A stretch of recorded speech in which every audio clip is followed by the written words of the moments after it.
BFM Business présente Edwige Chevrillon, la grande interview. Bonsoir à tous, bienvenue dans cette grande interview. Deux invités ce soir, Enrico Letta, l'ancien président du Conseil italien qui est en direct de Rome avec nous. Bonsoir Enrico Letta.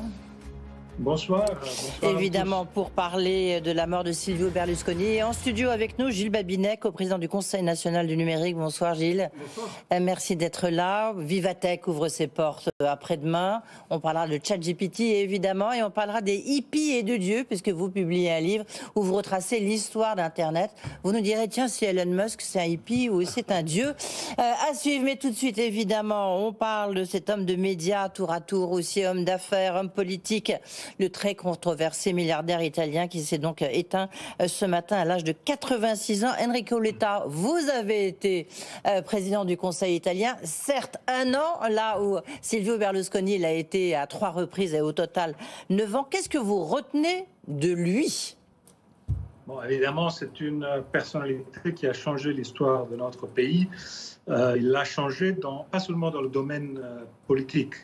En fait, le changement que Berlusconi a imprimé dans le pays était au tout début lié aux médias, lié aux coutumes du pays, au fait qu'il a introduit la télévision commerciale dans notre pays, alors qu'il y avait seulement la RAI.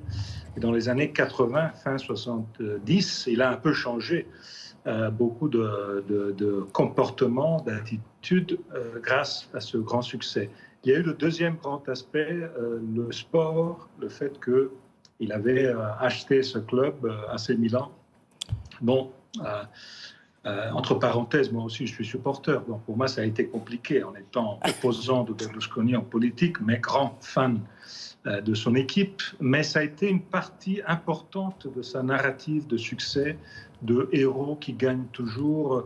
Et dans tout ça, il a changé la politique italienne. Il a bâti un parti conservateur avec une forte Forza Italia, avec une grande capacité de parler aux gens, parler de façon très simple.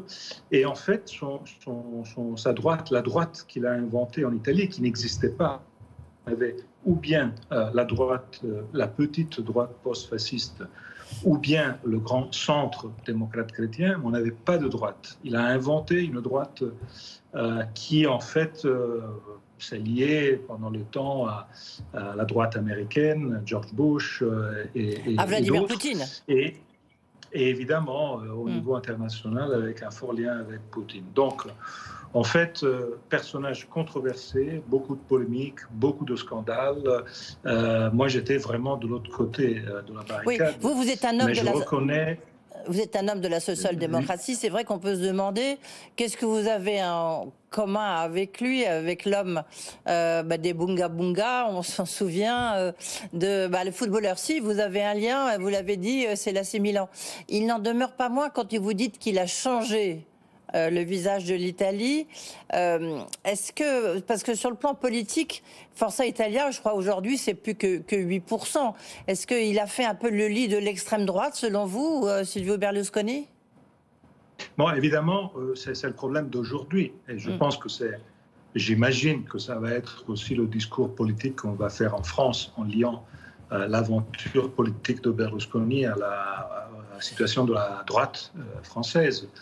C'est-à-dire qu'il a construit une droite qui, à la fin, était à l'intérieur du PPE, donc une droite plutôt modérée, avec un fort lien avec l'Europe. Et à la fin, aujourd'hui, la droite italienne est devenue une droite dans laquelle la partie modérée est beaucoup plus petite et marginale. Donc, évidemment, dans son aventure politique, il y a eu surtout au début et dans la première partie, jusqu'au moment où il était, disons, en tête, en leadership, il a joué un rôle. Après, ça a été compliqué, et ça a été compliqué surtout dans la deuxième partie. Juste un mot en conclusion. Que va devenir son empire Mediaset ? Tout est organisé, parce que c'est quand même très gros, très important au sein des médias italiennes.